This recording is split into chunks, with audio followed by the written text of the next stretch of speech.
people of the Empire State. From the financial and entertainment epicenter of New York City to the sleeping and empty small cities and towns of upstate, which once bustled with manufacturing, mining, and farming. We all know from inspiration, history, and nature, we deserve a return to the success and growth of generations past, a birthright being squandered by corruption in Albany, and the depredations of an insecure, scheming mountebank posing as governor, who loathes both us and himself. As liberty beckoned to enslaved peoples behind the Iron Curtain via American broadcasts after World War II, we now say, believe, rise, and join us. Welcome to Radio Free New York. Hey guys, welcome to Radio Free New York. I'm your host, Andrew Hollister, and I've got Bob Savage here in studio. Yes, you do. So today is White House Wednesday. That is the day that we typically sit down, we interview presidential candidates, maybe we talk about national issues. And so that is what we're going to do today. I think we have a candidate, but we might be having some trouble getting him connected. So while we wait to have that happen, I have a debate topics master list for national topics of debate. And for a presidential debate, you mean? Yeah. Well, as I'm looking at this list, though, I'm thinking that presidential candidates aren't typically debating these items. Well, there's first of all, the whole notion of a debate is a misnomer. Those aren't debates. Yeah, they're like forums, or it's basically dueling campaign speeches. Yeah. No, that's right. Like, who's going to be the better speaker, and how much can they cram into the smallest amount of time possible, and how far on the edge can they push the monitor or the moderators past the rules?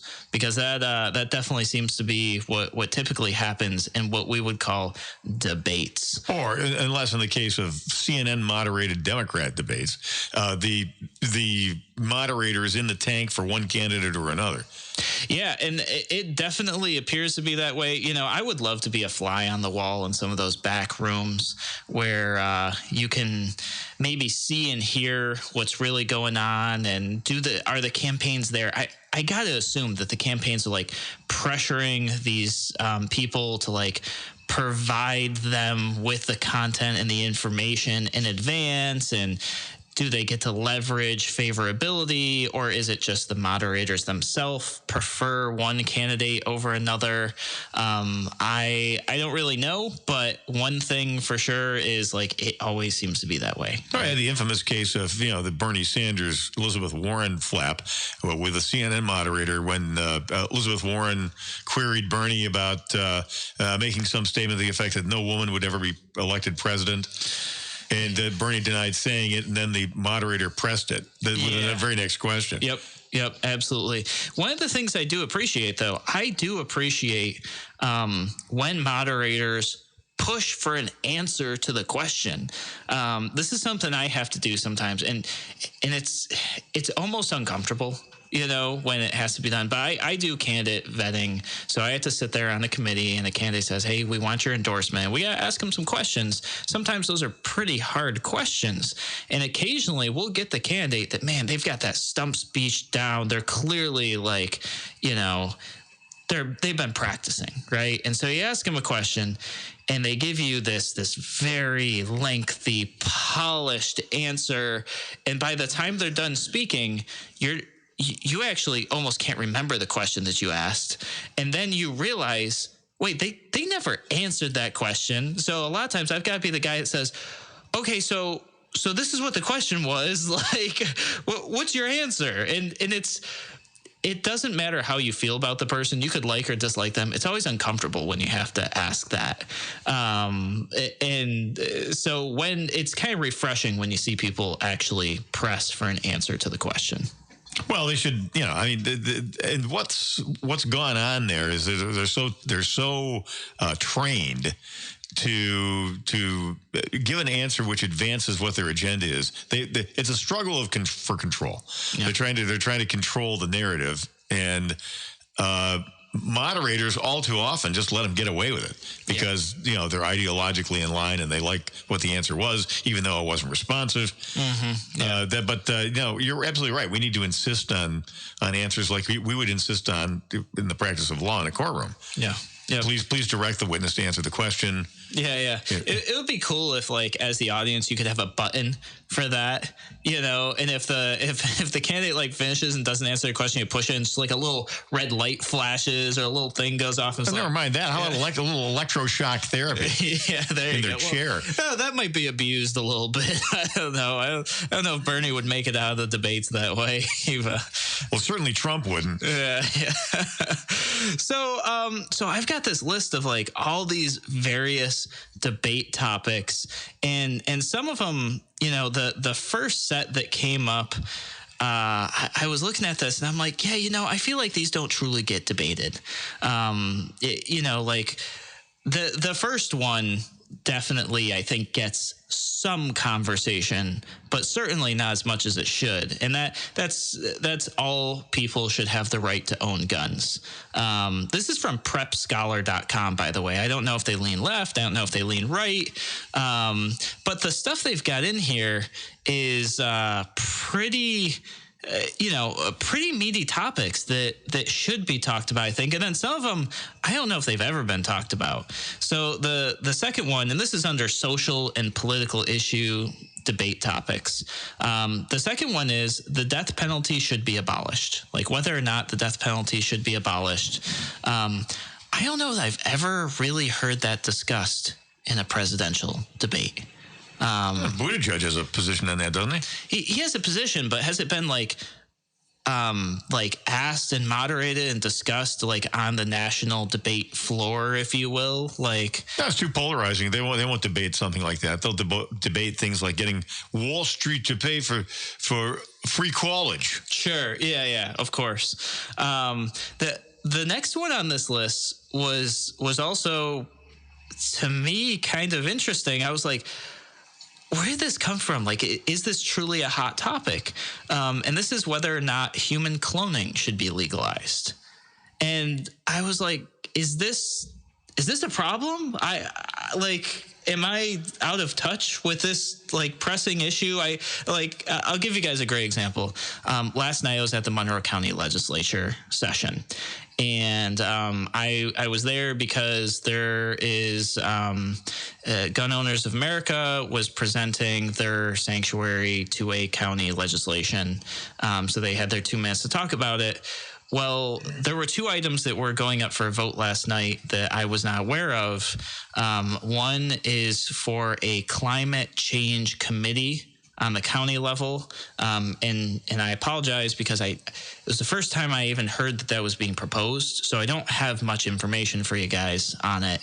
But the second one was actually a kind of like the same sort of ordinance that the 2A sanctuary will follow, opposing the Reproductive Health Act passed by Albany. For those of you who aren't familiar with that legislation, it does a number of things, such as allowing late-term abortion. And we're talking all the way to pregnancy. Doesn't require doctors to, if the abortion fails and that child is actually born, it doesn't require them to give any medical attention. At least that's how this doctor was explaining this, who performs these procedures.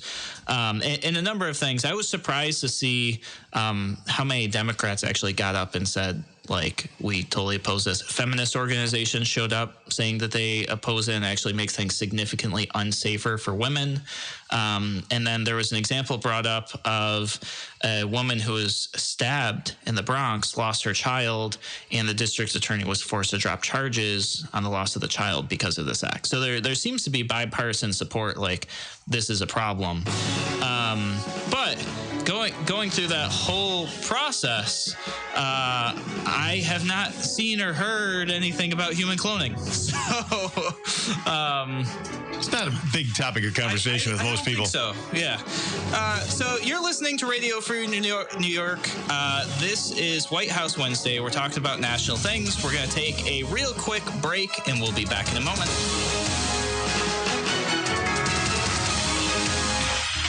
Your business relies on computers and technology to operate. Slow, unreliable networks and servers can cause unplanned downtime and affect your bottom line. The experts at Simple Tech Innovations are here to help. Their preventative maintenance program ensures that your computers and network are kept up to date and monitored for any issues, keeping your business running smoothly.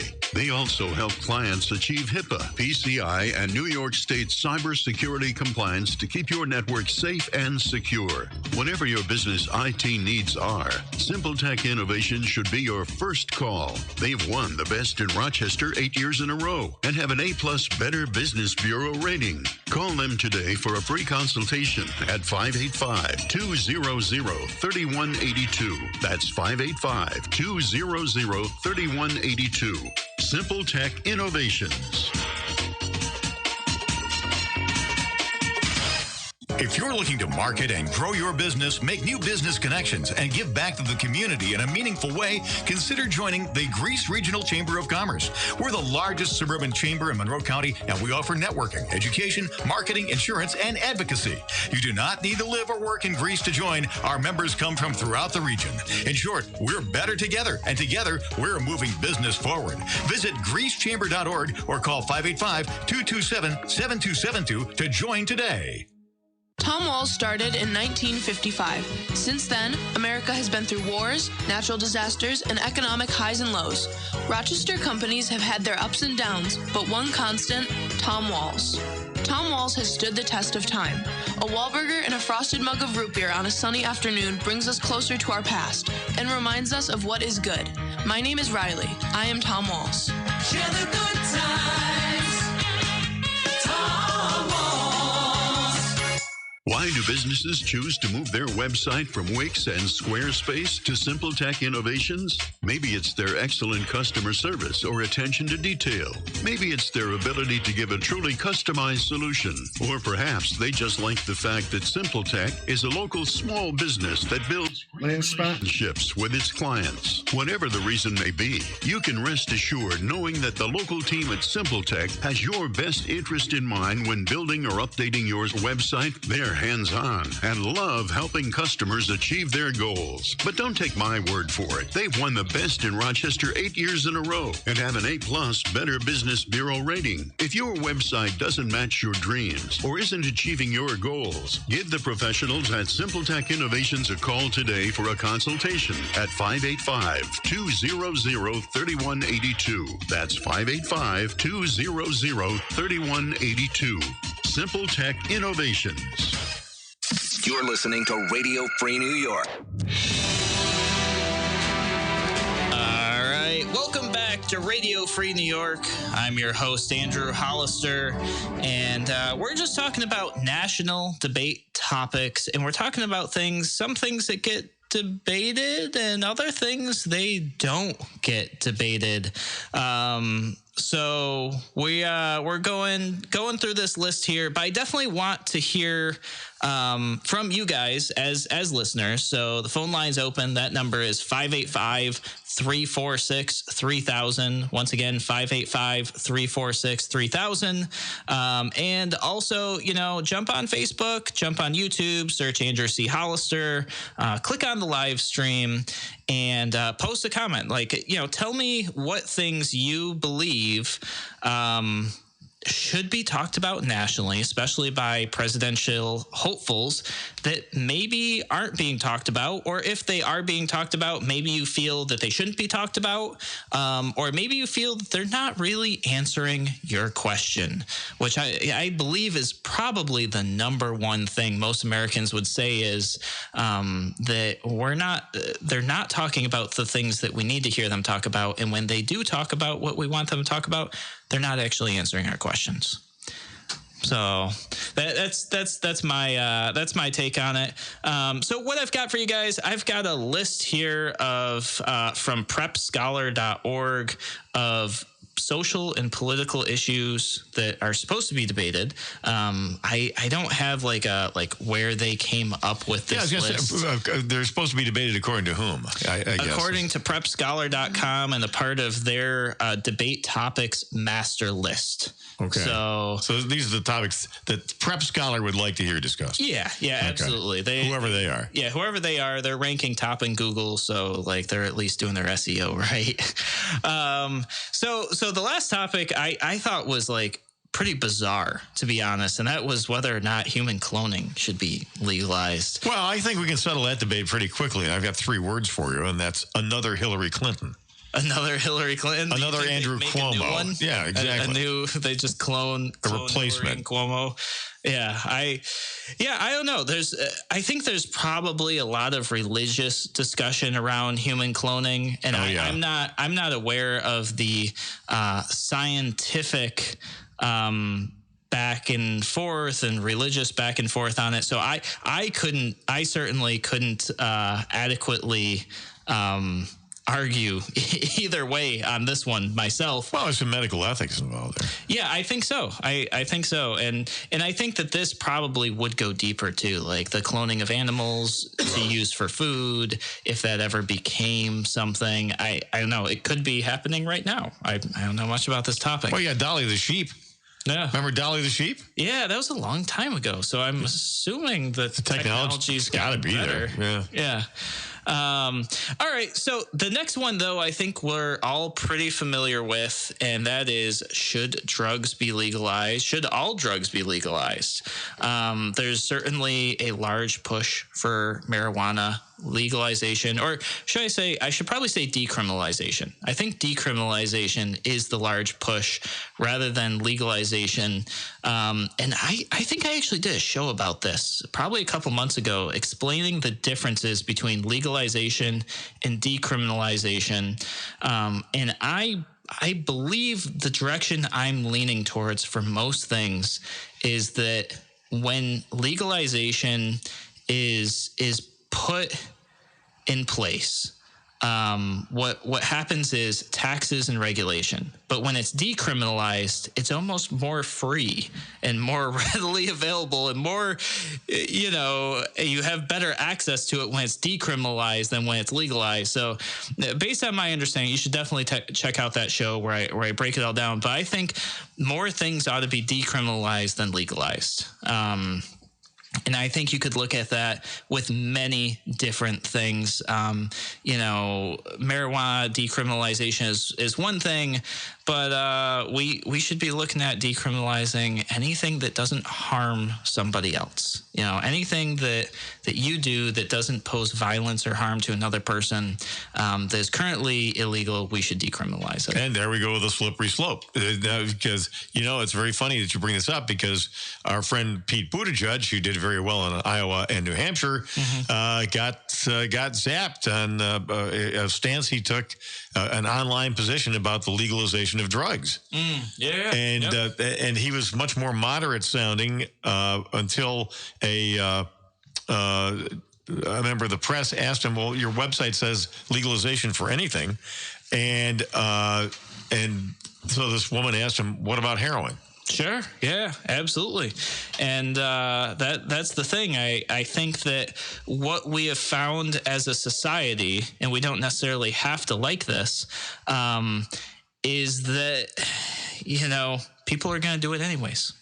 People are going to do it anyways, and people are going to murder other people anyways too. Yeah, no, absolutely. So what's the stance? By the way, on the line we have Mark Whitney. So I'm going to turn this over to you and let you proceed with the interview that we promised earlier in the show.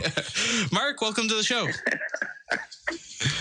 Hey, here we are. Are we live? Is this live right now? We are live right now. You are live on the airwaves and on the internet. All right. That's excellent. We've got this thing called time zones in the United States, and we're 3 hours from you, and I thought it was 3 o'clock my time. It turns out it's 9 o'clock your time. So I just fired 6 people. No, I'm just kidding. They're still working for me. You might be interested to know, Mark, that 2 days ago on this very show, your host here, Andrew, was advocating doing away with time zones, which certainly would have exacerbated this problem. See, look at that. We now have a perfect example of. This is an excellent idea. It's kind of like, it's all artificial anyway. Time zones are artificial, like borders in a way. It's like nobody really knows where the border is. Nobody really knows where the time zones are. But we know when we miss appointments. That is true. So I want to give you a chance to introduce yourself real quick here to the audience. Tell us, where you're from, where you live now, maybe a little bit of background about yourself. I think we've got about 5 minutes till we hit our break. Okay, that sounds great. So here we are. So it's Mark Whitney. It's Mark with a K. I spell it the right way, markwhitney.com. And I am CEO of the Law.net Corporation, the Law.net. And I founded that company 20 years ago. And what we do is we compete, get this, see if this sounds familiar, we compete successfully against an entrenched duopoly. There are 2 big companies called Westlaw and LexisNexis that have had a stranglehold on legal research in the United States. And 20 years ago, I started the Law.net to democratize access to the law so that attorneys on just Main Street, USA, you go in, you need to do a bankruptcy, a divorce, something like that, they can see all the law from coast to coast, from Portland, Maine to Portland, Oregon, for $50 a month. It's never been more than $50 a month. And so the reason I started this company is because I lost a company in my 20s. So I'm 60 years old. So I'm talking about a loss that happened 30 years ago. And I owned Ben & Jerry's franchises in New Hampshire. And I borrowed a bunch of money from a bunch of there were some predatory lenders, and then I was a predatory borrower. So we deserved each other. And so everything blew up, and there was a lot of litigation in bankruptcy court and in federal district courts. And what I learned from that experience is that there's actually a caste system or a class system in the United States among attorneys. So attorneys that work in big firms, who work for governmental instrumentalities, who work for big corporations, they can see all the law. But just regular lawyers on Main Street, they could only afford to look at the law in their state or their federal district. So the LawNet solves that problem. And so now my life is defined by 40,000 lawyer subscribers, and I literally sell them the law, which is kind of a magic trick, because the way I learned about this problem was that as a result of losing this business, I got in trouble with the federal government. I was indicted in New Hampshire in 1991 because I had given a couple of banks a couple of tax returns that weren't quite what they appeared to be, and it turns out they have no sense of humor for that. And there was a federal criminal case that happened, and I got convicted on some counts. And I represented myself at my trial because at the time, this is 30 years ago, New Hampshire was so small, it didn't have a federal public defender's office. But what they did have down in the basement of the federal courthouse, they had a monkey, and they give the monkey a peanut, and it spins a wheel, and the names on the wheel are all real estate lawyers. They're not criminal defense lawyers. And they gave me a guy. His name was Jim Lappin. I call him Leave Him Lappin.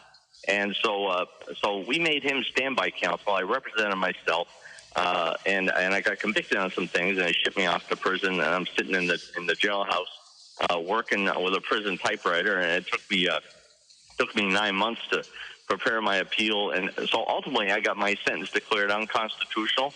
I actually beat the Department of Justice, representing myself as a high school graduate from Otter Valley Union High School in the metropolis of Brandon, Vermont, which is about 3,500 people.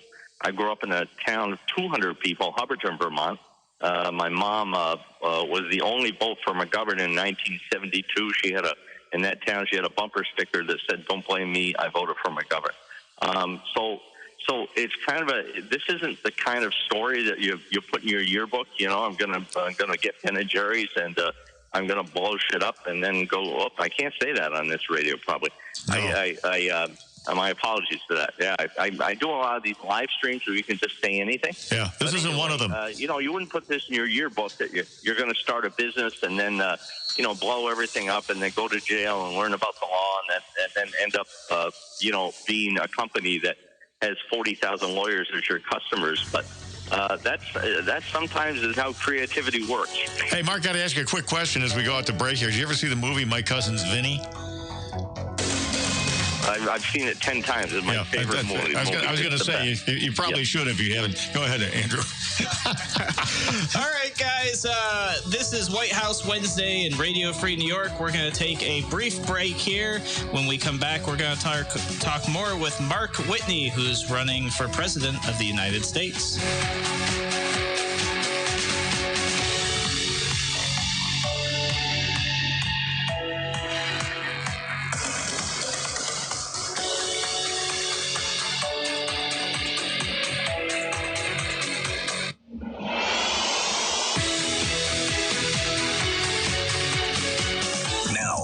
Twice the power. WYSL. More powerful FM 92.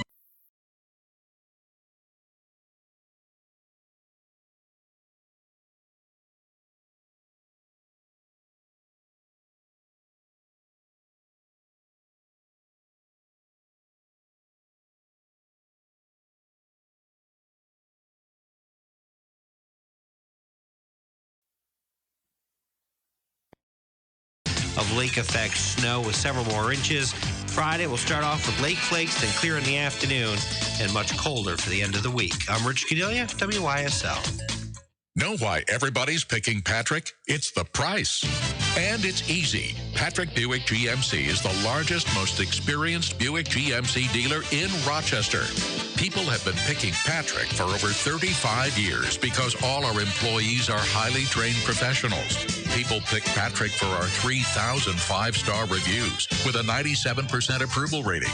And did you know Patrick has access to over 1,000 Buick and GMC trucks and SUVs? These days, everybody's picking Patrick for our special pricing for educators, GM employees, GM suppliers, military and first responders, even college grads. Plus, all our amazing offers at PatrickBuickGMC.com. Patrick, we are professional grade. Corner of Lehigh Station and West Henrietta Road. See why everybody's picking Patrick Buick GMC in Henrietta. Remember, it's easy to save more at your exclusive SUV and truck dealer. Why do businesses choose to move their website from Wix and Squarespace to SimpleTech Innovations? Maybe it's their excellent customer service or attention to detail. Maybe it's their ability to give a truly customized solution. Or perhaps they just like the fact that SimpleTech is a local small business that builds great relationships with its clients. Whatever the reason may be, you can rest assured knowing that the local team at SimpleTech has your best interest in mind when building or updating your website. They're hands-on and love helping customers achieve their goals. But don't take my word for it. They've won the best in Rochester 8 years in a row and have an A+ Better Business Bureau rating. If your website doesn't match your dreams or isn't achieving your goals, give the professionals at SimpleTech Innovations a call today for a consultation at 585-200-3182. That's 585-200-3182. SimpleTech Innovations.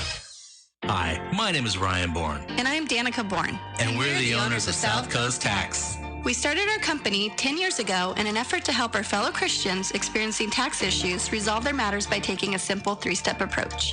South Coast Tax are Christian-based tax accountants and attorneys that specialize in releasing bank levies, wage garnishments, and filing complex tax returns. We are the leaders in acceptance of offers of compromise with awesome results. We're also a small firm who will treat you like family and not just a number. Call us today at 1-800-TAX-1176 for a free consultation, and we'll take the time to explain all of the programs that you qualify for in order to allow you a fresh start. Proverbs 15:22 says, plans fail for lack of counsel, but with many advisors, they succeed. Call us today at 1-800-TAX-1176, and together we can help achieve this goal by putting the IRS debt behind you for good. Again, that number is 1-800-TAX-1176. Rofe, first name, Renee, slide it on, pull it off, pen. his bra dependent. Attach, cinch, step it on. Pink lipstick is Sophie B or his name. Just don't forget that his name is Renee Rofe. Coming back. The glove, wear it out, wear it out. They're wearing in wherever. It's the brand that stands out, even when it's under Renee Rofe. At Show World. You're listening to Radio Free New York. All right, welcome back to Radio Free New York. I'm your host, Andrew Hollister. We have Mark Whitney on the phone. He's running for president in the 2020 election. Mark, why don't you tell us your top 3 policies that you would want to make happen if elected? War, and war. Trade war, drug war, war on terror. I'm the only citizen to have sued a president to end the participation of U.S. armed forces in the civil war in Libya. When Barack Obama woke up one day and decided unilaterally to deliver 7,000 Hellfire missiles into Libya a few years back with no authorization from Congress, no budget, literally just a guy dropping bombs, and they went on TV and he said it was a limited kinetic action. I said, I don't think so. And I spent $60,000 of my own money. I hired lawyers. And you can Google Whitney v. Obama. I wanted to make sure that somebody stood up. Jonathan Turley, who you may know, Georgetown law professor, he represented 4 congressmen in a similar suit, 2 Republicans, 2 Democrats. So this was not an act of civil disobedience. This was a legitimate citizen lawsuit, and we had the government on the ropes so bad on the law that Obama's lawyers at the Department of Justice, at one point, they actually argued in their filing that the Supreme Court had never defined the word war. So who's to really say what war is anyway? And tell that to the men and women that have died defending this country that you don't know what war is. So what happened in that litigation in both these cases, 2 federal judges independent of each other, they sat on the cases and waited for Muammar Gaddafi to be killed, thereby ending the conflict, and then they dismissed the cases as moot. But this is war powers and international law is kind of my wheelhouse, and the United States has been a rogue state since the events leading up to 9/11. And when I talk about 9/11, I usually get some comments saying, "Oh, Whitney doesn't believe that 9/11 was an inside job." Well, no one has explained to me sufficiently what happened to Building 7. But when I talk about 9/11, I stipulate to the official version, right? The official version is that a bunch of thugs got together and flew a couple of planes into buildings. That's actually what happened. But we act as if the United States in the last 20 years has acted as if that was an attack by a nation state, and so it then went out and started bombing arbitrarily nation states that are sovereign, that have never attacked the United States. The 9/11 was a criminal act. There was a similar criminal act in Boston at the Marathon. It wasn't the same scope, but it was the identical status. Some chuckleheads set off some bombs, and one of them got killed by the police, and the other one was tried and is now serving life in prison. So there's no universe under international law where the United States is authorized to bomb sovereign nations that have not attacked the United States. And the reason that Obama was able to do that in Libya, and the reason the United States has been able to get away with this rogue activity, is because the United States is not a party to the Rome Statute, which is nations who are a party to that treaty. They are subject to the jurisdiction of the International Criminal Court. And when Barack Obama became president, he brought in Hillary Clinton to run the Secretary of State, and she brought in a lawyer named Harold Koh from Yale, who was noted throughout his career as being one of the leading human rights attorneys, one of the leading advocates for not having aggressive war. The aggressive war doctrine in international law actually mirrors the principle of non-aggression that defines the Libertarian Party. In other words, you should never be the person that starts the fight. You keep your nose out of other people's business. If there are missiles coming in aimed at Cleveland. Well, the president is duty-bound to intercept those missiles. But what you're not allowed to do is attack other nations. So as president, what I will do is I will sign the Rome Statute, and that will bring a screeching halt to the war on terror, because officialdom will then be subject to the jurisdiction of the International Criminal Court, and this conspiracy to commit war crimes that is now nearly 20 years old will come to a screeching halt. All right, and so that's that war. What about trade war and drug war? Well, the war on drugs is something I understand. At a deep level. In 1992, I don't know what you were doing in 1992, but I was sitting in a federal prison working to get myself out and to get my sentence declared unconstitutional, which was done by a future Supreme Court Justice, Stephen Breyer, who's now on the Supreme Court. So I was raised in the whitest state in the country. I grew up in Vermont. And when I was shipped off to Allenwood Federal Prison Camp in White Deer, Pennsylvania, that was the camp where first-time drug offenders from New York and Philly and Baltimore and D.C. That's where they went. So there were 900 men there. It was about 25% white people, and they had committed white-collar crimes. And then it was about 75% blacks and Puerto Ricans. And these young black men are getting hammered, with 10 years for, some very small amount of cocaine. And some of them were really sophisticated businessmen in that they were, there's this one guy in particular who I was friends with who got 10 years. He had he dealt cocaine in D.C., and most of his clients, were doctors and dentists and lawyers and politicians and people that worked on the Hill.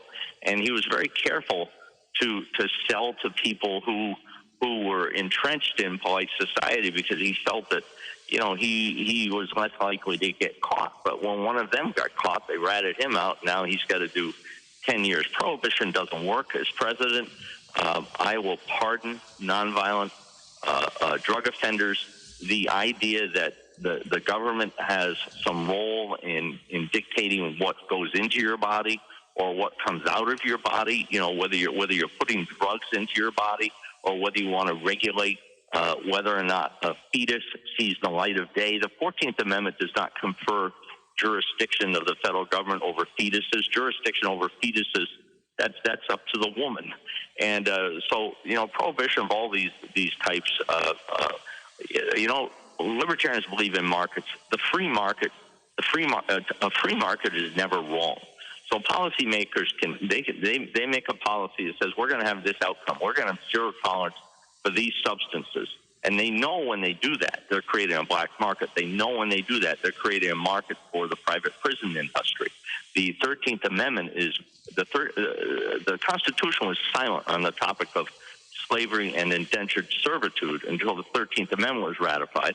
And the 13th Amendment says that slavery and indentured servitude shall not exist in the United States unless, you have been duly convicted, and then it's fine. So if you own a publicly traded private prison, all you got to do is go down and buy yourself some congressmen, and you make a list of all the drugs people are going to do, even if they are illegal, right? And you create a conflict between the free market, because I have never done cocaine, but I have cokehead friends who say cocaine is great. So rich Americans are going to buy cocaine, and they're going to use it, and the government knows that. And they know that when they create a law that says you can't use cocaine, we're going to criminalize it. They know that there's a population that's at risk, and they know that population is young black men, and they know those people are easier to convict, and they know so everybody leaves a winner, right? The rich white people get their cocaine, and the young black men have to go and sit in these publicly traded private prisons, and then people like me, who've done well in life and got a little money, and they want their kids to go to private schools. They invest in the private prisons, they make money on it, and then they use the money they launder the money to their tutor and bribe their kid into USC, and then they get indicted and they have to go to Boston and plead guilty to bribing the tutor. It's like the recycling logo. Yeah, no, that's an awful system. We have about 30 seconds here to go to break. So give me 1 sentence on the trade war. Okay, so you know what? I'm gonna spend 15 seconds saying we should hold until the break because I have a great free trade story to tell you involving my autistic son. And it takes about 3 minutes to tell, and your audiences are going to want to miss it. So there's your teaser for the break. All right. There we go. So you're listening to Mark Whitney. He's running for President of the United States. This is Radio Free New York. We're going to take a break. We'll be back in a moment. I want to send a shout out along the network line here to our friends at WENY, The Patriot in Elmira, 1230 Elmira, 1450 Corning. Let's see, 103.3, 106.9 on the south side, as well as WACK, Newark, New York. We'll be back. Why do businesses choose to move their website from Wix and Squarespace to SimpleTech Innovations? Maybe it's their excellent customer service or attention to detail. Maybe it's their ability to give a truly customized solution.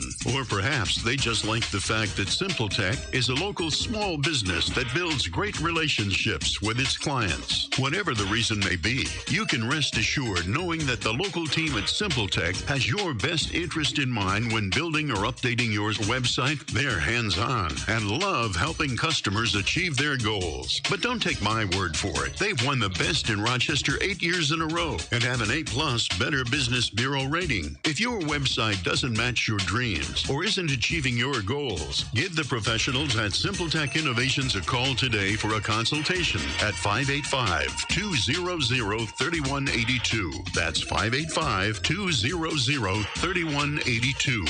SimpleTech Innovations. Aircraft Environmental Systems proudly supports Radio Free New York. Rochester-based leaders in climate simulation chambers for America's R&D laboratories. We're experts in troubleshooting, calibrations, custom designs, and consulting for more than 40 years. Industry pioneers, we created the first ever fleet of temperature, humidity, and altitude test chambers available to rent coast to coast. Trained and trusted by environmental chamber manufacturers, we are ACES. Find us at acesinc.com. Human trafficking is when someone is being forced, tricked, or coerced to engage in a sex trade or forced labor. If you're a kid and forced to sell sex, drugs, or work against your will, that's trafficking.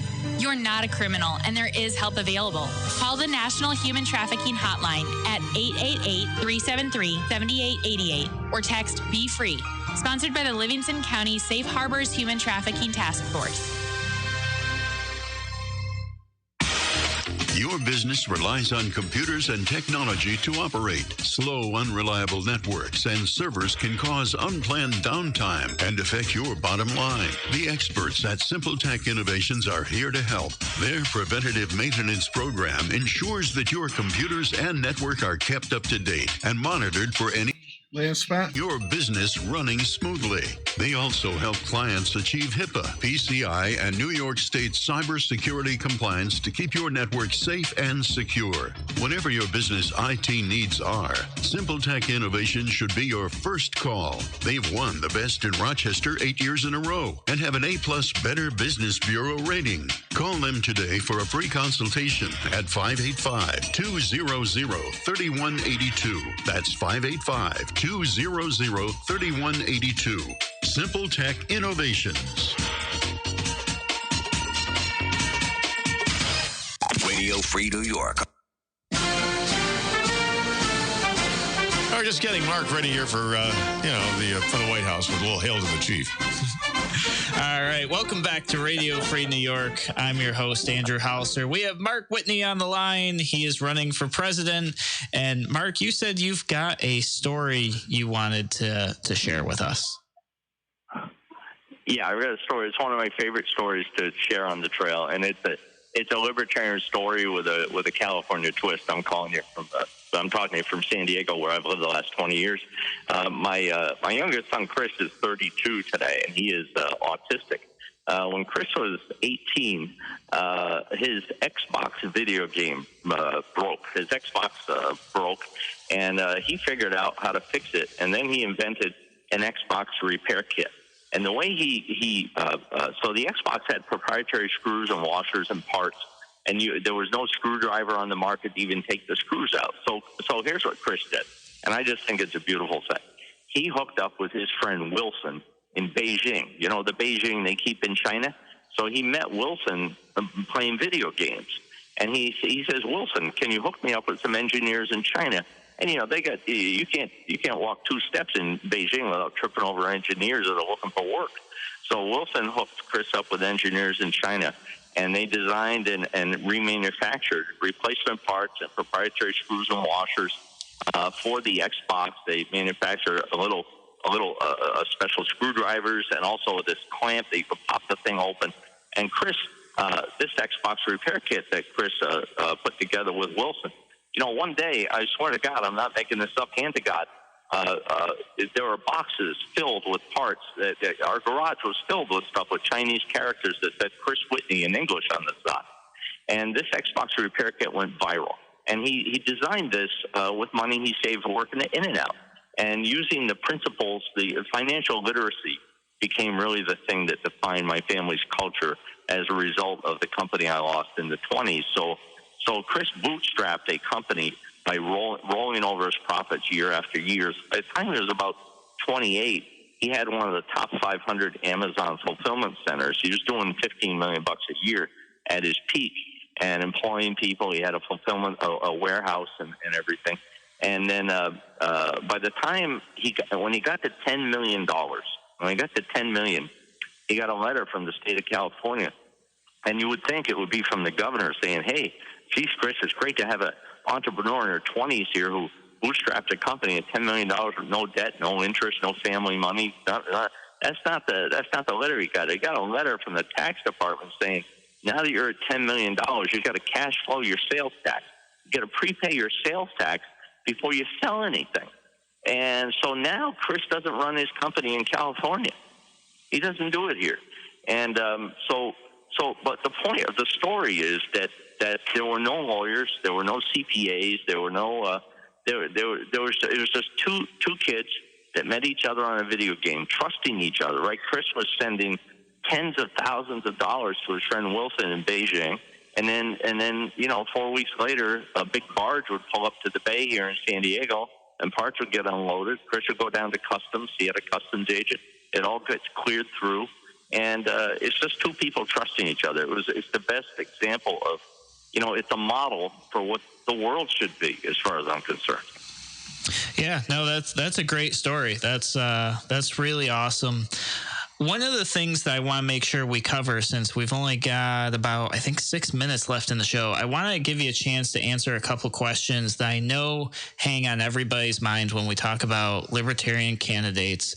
And that is that Congress is made up of Democrats and Republicans. So if you got elected as a libertarian, how are you going to work with Democrats and Republicans to get some of these things done that you're talking about?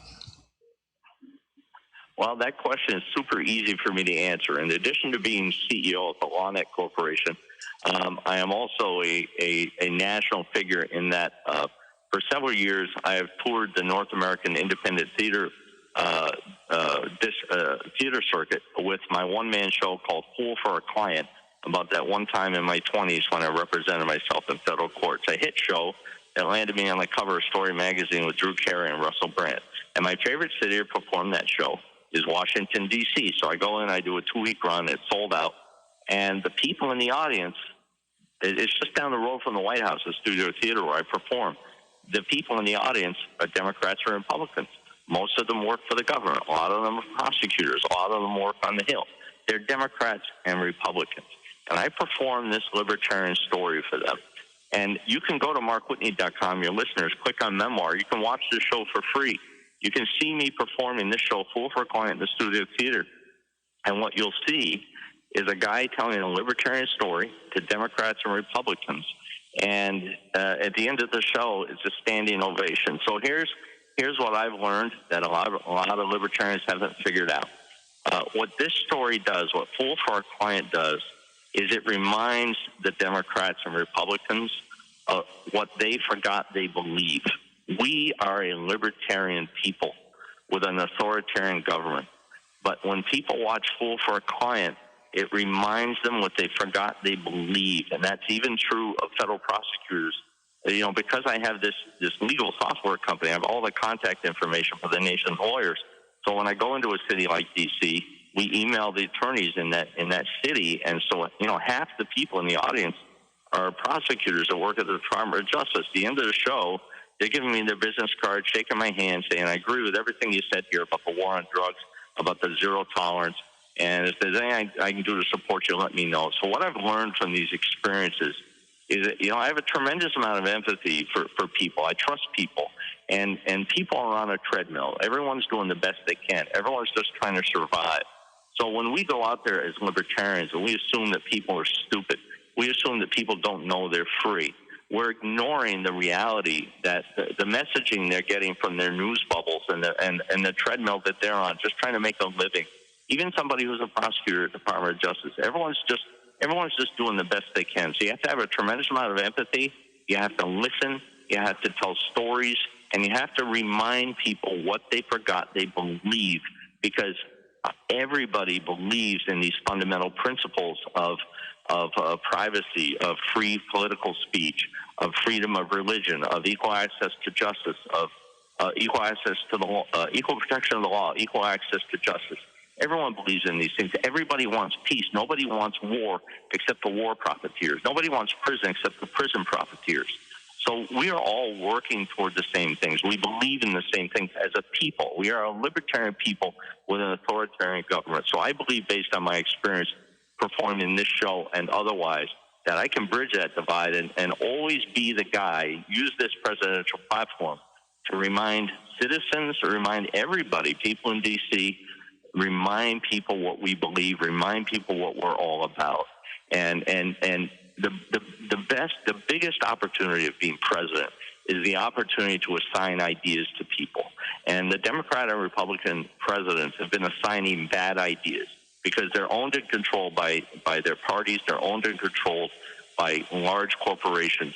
And as a libertarian president, I've got my money. I'm good. In my 20s, I violated the first rule of holes, which is when you're in a hole, stop digging. In my 30s, I dug out. My 40s, I rebuilt. My 50s, I killed it. In my 60s, I am here to be of service to this party, to this nation, as is my whole family. And we're going to build this thing up to be something great. Awesome. Yeah, no, I think that gives a pretty good, synopsis of how you intend to do that. So essentially, if I were to summarize what you've said, you believe that everybody is essentially libertarian and libertarian ideals. They just don't know it yet. And when they're going to hear about it, they realize that, they want freedom, they want liberty, and they're going to move in that direction. Is that a good summary? Yeah, absolutely. I mean, I think freedom and liberty are ambiguous terms. They mean different things to different people.